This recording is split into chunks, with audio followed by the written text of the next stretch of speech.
Esa aquí está la siguiente generación de Isuzu D-Max, cual acaba de llegar al garage central. Básicamente tiene un revamp completo de pickup aquí, cual no ya acaba, tiene una reputación para quality, para durability, anto el auto que está seguro que va a seguir con él para el futuro.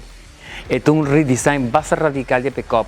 No solamente botando línea y detalle hopi más agresivo, mas botoak el grill, el línea en la banda, el parte para atrás y aquí también te vira más agresivo. Toda la dimensión del auto vira más a incrementar, lo cual el size de la altura de hood, la altura de baki, la dimensión general de pickup, la altura vira más grande, except la parte de deck.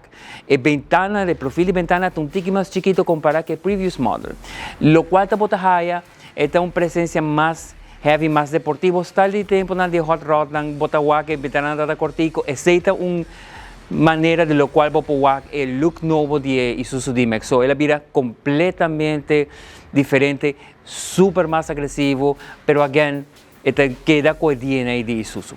First off, el dimensionan padén vira sumamente más cómodo, está más amplio padén. El bucket seat está redesign con diferentes sortos de material, no solamente para tomar la curva de driver, entonces tiene cómodo, pero también reducir esa vibración que está en la curva de persona, dor de camina.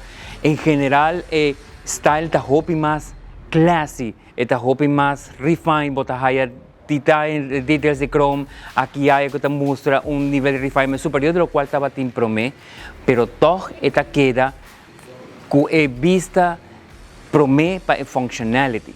Pero ese nota indica que nota de nabo funciona manejable, un media center completo con Apple CarPlay, Android Auto, pueden Bluetooth, pueden todos los features que você expect de un auto moderno, hincado en Isuzu D-Max aquí. El Isuzu D-Max está viniendo con dos power plant. El nivel más alto está viniendo con el 3.0 turbo. Y en el tren más económico, nos haya que Isuzu está toma el 2.5 y esta swap es aquí para un motor 1.9 turbo CRDI.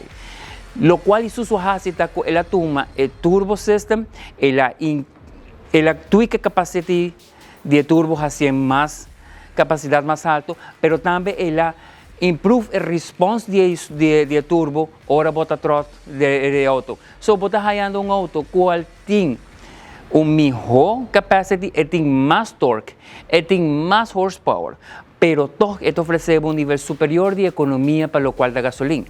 Y esto es un pickup, pareciendo que me está sumamente incómodo para esta que corriendo de J. Un buen ejemplo. El suspension para atrás, fuera de Stroessner, botín lo que se llama leaf suspension. El set de leaf original de leaf suspension tape, pero afuera de ese, botín un leaf adicional, que once que botín cargo, dos leaf na base está cinta de baje, y está dando soporte adicional. Lo cual botín en el momento es una combinación con el leaf básico sin carga, es un auto cómodo para correr, pero once que vos meter performance, once que vos meter stability, que el auto está a carga, está baja el leaf adicional y está mantener el nivel de handling que vos meter con pickup así. So, performance wise, está un mejora hopi remarcable contra el cual estaba Team Promé y está mantener posición de liderazgo con Isuzu Team Engineering wise. Nos invitamos a un tour para pasar a D-Max, hopi importante, nos tiene un nivel reducido de auto, nos no tiene hopi de nang, dor de pandemia, producción está limitada, nos hallando tiki de naso. Si vos deseas de que auto que me lo recomendaba para pasar lo más lejos posible cerca nos toque inicial va a estar reducido, pero nos también está haciendo nuestro esfuerzo para tener cantidad de gente también buscar de auto que pasó. Ya nos haya copy request para lo cual te llegada de auto que nos está haciendo oficial en el momento aquí. So, invitación para todos los que desean que pick up que pase cerca nos a